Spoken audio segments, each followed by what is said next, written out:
上一个视频我给大家分享了一个凉拌牛肚，可能很多小伙伴都发现了一个问题，牛肚只用了一半，那还有一半准备做啥子？这个视频就来揭晓答案。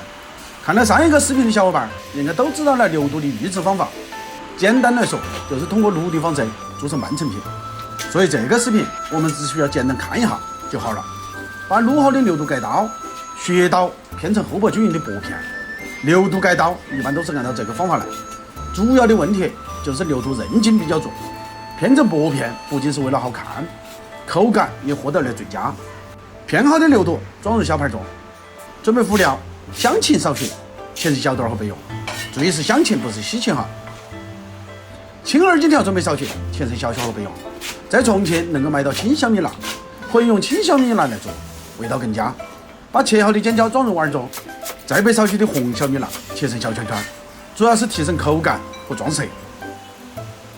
生姜少许，切成小指头大小的颗粒。大蒜用刀撇薄，适当撇薄一点，装在一起。再备少许的大葱，切成颗粒后备用。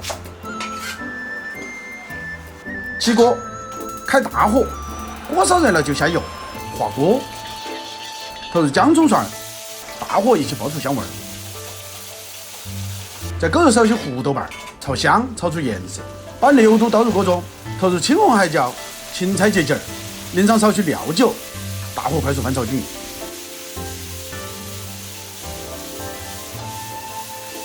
调入盐、味精、鸡精、白糖、胡椒面，勾入少许辣鲜露、藤椒油，继续用大火翻炒均匀，美味即成。